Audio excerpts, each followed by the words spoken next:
Class room లోనే teacher హత్య. అన్ని గాయాలున్నాయి మేడం. స్కెచ్ వేసి హత్య చేసిన విద్యార్థులు. ఎవరైనా టీచర్స్ వెనుక పక్క నుంచి ప్రోద్బలం లేకుండా వాళ్ళు కొట్టింటారా?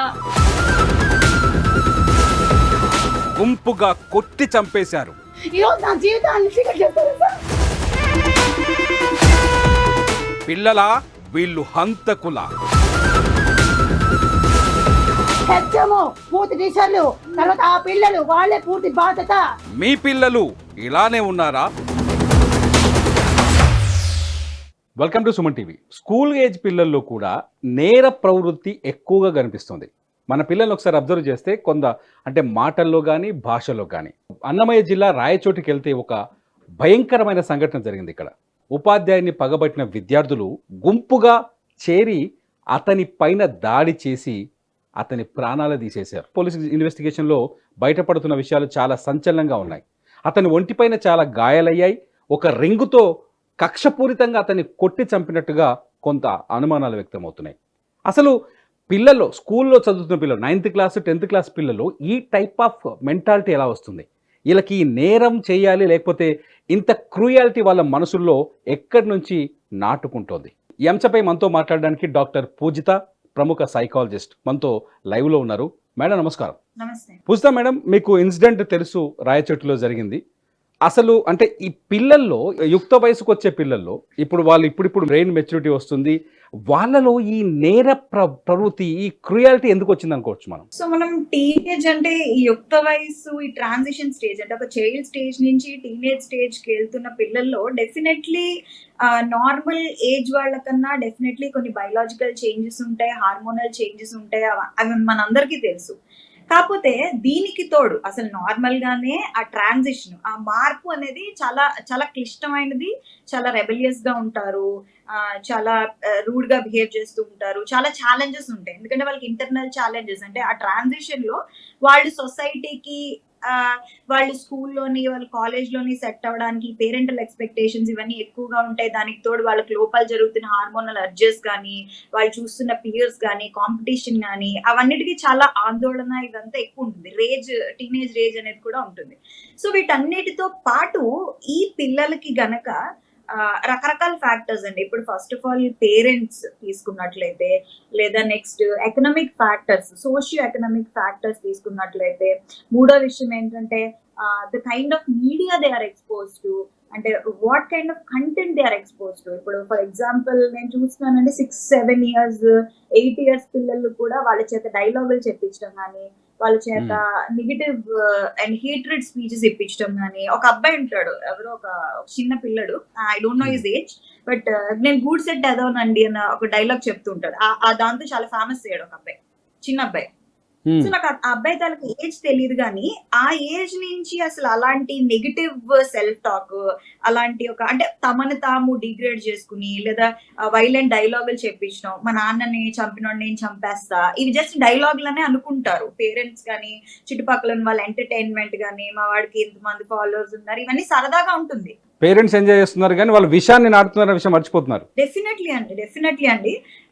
సైకాలజిస్టులుగా, సైకియాట్రిస్టులు కానీ ఎవరైనా కానీ మేమేం చెప్తామంటే సెల్ఫ్ టాక్ అనేది చాలా చాలా ఇంపార్టెంట్ అండి. సెల్ఫ్ టాక్ అండ్ మనం ఏం వింటాము, ఏం చూస్తాము అనేది చాలా ఇంపార్టెంట్. ఎందుకంటే మనం చిన్న వైలెంట్ డైలాగ్ విన్నా, ఒక నెగిటివిటీ విన్నా, నెగిటివిటీ మాట్లాడినా దానివల్ల మన మీద చాలా ఇంపాక్ట్ ఉంటుంది. పెద్దవాళ్ళకే ఉన్నప్పుడు అలాంటిది అంత టెండర్ మైండ్స్ మీద ఉండదని ఎలా అనుకుంటారు అనేది ఒకటి.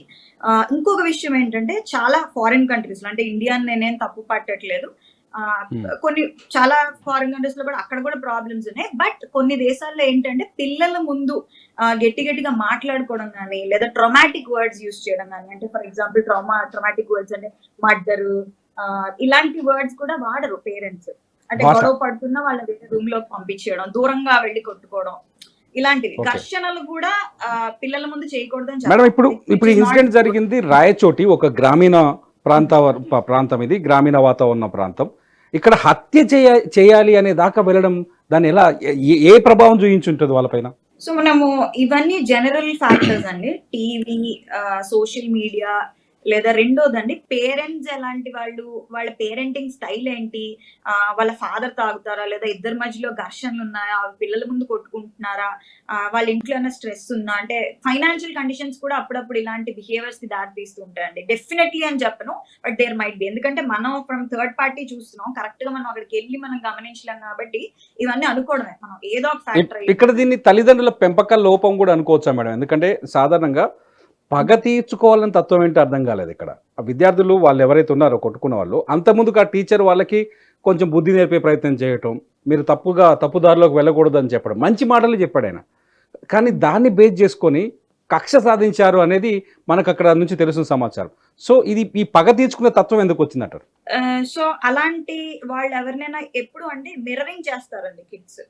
అంటే కిడ్స్ గానీ టెండర్ ఏజెస్ లో ఉన్న వాళ్ళు మిర్రరింగ్ చేస్తారు. మిర్రరింగ్ అంటే ఏం లేదు, మీరేం చేస్తే ఇంట్లో పెద్దవాళ్ళు పేరెంటల్ ఫిగర్స్ అంటే ఓన్లీ మదర్ ఫాదర్ అని చెప్పను, వాళ్ళకి కొంతమంది పెద్దవాళ్ళని అబ్జర్వ్ చేస్తుంటారు. ఫర్ ఎగ్జాంపుల్ వాళ్ళ కజిన్స్ కానీ, వాళ్ళ మామయ్యలు కానీ, వాళ్ళ ఇంట్లో అయినా బయట అయినా సరే ఆ పేరెంటల్ ఫిగర్స్ కొంచెము పెద్దవాళ్ళు ఆ ఫిగర్స్ ఏం చేస్తే వాళ్ళ తాలూకా డైలాగ్ రిపీట్ చేయడం, వాళ్ళ మేనరిజమ్స్ రిపీట్ చేయడం మీరు అబ్జర్వ్ చేస్తూ ఉంటారు. చిన్నపిల్లలు చేస్తుంటారు, టీచర్ని ఇమిటేట్ చేయడం, వాళ్ళని ఇమిటేట్ చేయడం. సో మిర్రరింగ్ అనేది విపరీతంగా ఉంటుంది ఆ ఏజ్ లో. సో డెఫినెట్లీ ఇన్ఫ్లుయెన్స్ ఉందనే చెప్తాను. రెండో విషయానికి వచ్చేటప్పటికి కంప్లీట్ గా 100% సైకలాజికల్ ఆస్పెక్ట్ లో మనం మాట్లాడుకోవాలంటే వాళ్ళ మానసిక స్థితి ఏంటనేది మనకి తెలియదు. సో ఈ మానసిక స్థితి గురించి మాట్లాడుకోవాలంటే చాలా ఇట్స్ అ బిగ్ స్పెక్ట్రమ్ అన్నమాట. First of all mood disorders అంటాం. మూడ్ డిజార్డర్స్ ఉన్న పిల్లల్లో ఏంటంటే బైపోలర్ ఒకటి, బీపీడి ఉన్న పిల్లలు ఏంటంటే పూర్తి ఎక్స్ట్రీమ్స్ లోకి వెళ్ళిపోతూ ఉంటారు. పూర్తి ఎక్స్ట్రీమ్స్ అంటే మూడ్ చేంజెస్ అన్నమాట. సడన్ గా డిప్రెస్ అయిపోతూ ఉంటారు, సడన్ గా చిరాకు పడిపోతూ ఉంటారు, సడన్ గా వస్తువులు బదలు కొట్టేస్తూ ఉంటారు, సడన్ గా ఏడ్చేస్తూ ఉంటారు, సడన్ గా విపరీతంగా సంతోషం అయిపోతారు. సో ఈ మూడ్ ఎక్స్ట్రీమిటీస్ ఏమైనా ఆ పిల్లల్లో ఉన్నాయా, మూడ్ డిజార్డర్స్. రెండోది ఏంటంటే ఇంపల్సివిటీ అంటాము. నెక్స్ట్ ఇంకా ఆ పిల్లలు ఏమైనా ఆటిజం తో బాధపడుతున్నారా, లేదా ఏడిహెచ్డి అంటే అటెన్షన్ హైపర్ యాక్టివిటీ డిజార్డర్ తో బాధపడుతున్నారా.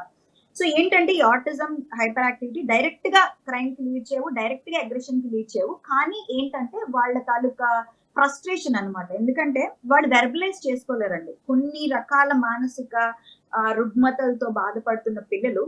సో పిల్లలకు వచ్చేటప్పటికి we should use some subtle words. కాబట్టి కొన్ని సైకలాజికల్ ఇష్యూస్ తో బాధపడుతున్న పిల్లలు ఏంటంటే వాళ్ళు వెర్బలైజ్ చేసుకోలేరు. అంటే వాళ్ళు ఏం ఫీల్ అవుతున్నారు లోపల నుంచి ఇక్కడ గ్రూపింగ్ కనపడుతుంది మేడం. ఒక గ్రూప్ లా ఏర్పడి ఒక టీమ్ లాగా ఏర్పడిన తర్వాత కక్ష తీసుకున్నారని అర్థమవుతుంది. అవునండి, ఒకళ్ళు ఇన్ఫ్లుయెన్స్ చాలండి. ఎందుకంటే ఒకళ్ళు ఉంటే చాలు అక్కడ, ఒకళ్ళు స్ట్రాంగ్ గా తీసుకుని. ఎందుకంటే ఆ ఏజ్ లో నాకు తెలియదు ఏజ్ గ్రూప్ ఏంటో, age group of those particular kids నాకు తెలియదు. గ్రూప్ అంటే ఏం లేదండి, motive behind that particular group అనేది తెలియాలి. ఎందుకంటే ప్రతి దానికి ఒక లీడ్ తీసుకుంటారు ఒకళ్ళు. డెఫినెట్లీ ఆ అబ్బాయి లేదా ఆ పర్టికులర్ ఆ చిన్నపిల్లాడు మిగతా వాళ్ళు ఇన్ఫ్లుయెన్స్ చేయగలిగాడంటే అతన్ని ఒక రోల్ మోడల్ కింద, ఒక హీరోయిక్ ఫిగర్ కింద చూస్తున్నారు అని అర్థం.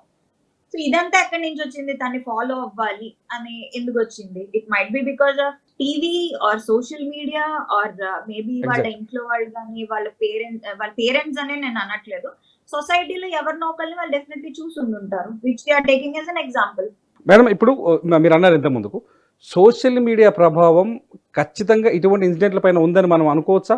డెఫినెట్లీ అండి, లేదని మాత్రం అనుకోవడానికి లేదు. ఎందుకంటే ఈ కాలంలో, ఎందుకంటే మిగతా జనాల్ని మెప్పించడం కోసం పిల్లల చేత అబ్సీన్ యాక్ట్స్ చేయించడం, పిల్లల చేత డైలాగులు చెప్పించడం, ముద్ర డైలాగులు చెప్పించడం, వీటికి నేను కంప్లీట్లీ యాంటీ. ఎందుకంటే పిల్లలు అనే వాళ్ళని పిల్లలా ఉంచాలి.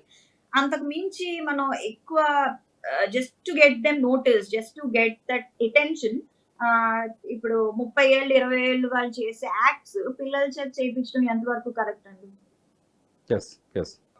కొంత సోషల్ మీడియా ప్రభావం కావచ్చు, పెంపకంలో లోపాలు కావచ్చు, ఇటువంటివన్నీ వీళ్ళలో నేర ప్రవృత్తి పెరగడానికి కారణం అనొచ్చు.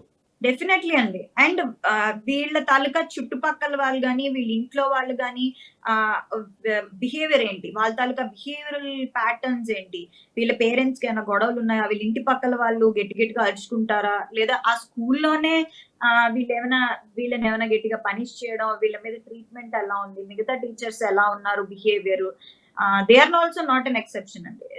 School is a second home.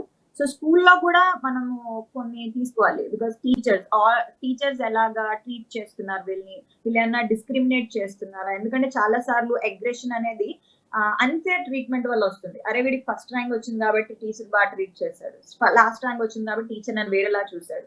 So ఈ ఇల్ ట్రీట్మెంట్ అనే దాని వల్ల కూడా వాళ్ళకి ఒకలాంటి, నాకు ఒకలా చూశారు వాళ్ళకి ఒకలా చూశారు అని ఇంజస్టిస్ వాళ్ళు ఫీల్ అవుతాయి, పార్షియాలిటీ ఉన్నట్టు. ఇది స్టార్ట్ అవడానికి కూడా అవకాశం ఉంది, విచ్ ఐఎమ్ నాట్ ష్యూర్. ఇందులో ఏది ఒకటి డెఫినెట్లీ అని చెప్పను, నాకు మీరు ఇచ్చిన సిచ్యువేషన్ బట్టి నేను the possibilities are the reason for aggression అనేది మాత్రమే నేను చెప్తాను. Okay madam, thank you very much madam, చాలా చక్కటి విషయాలు చెప్పారు.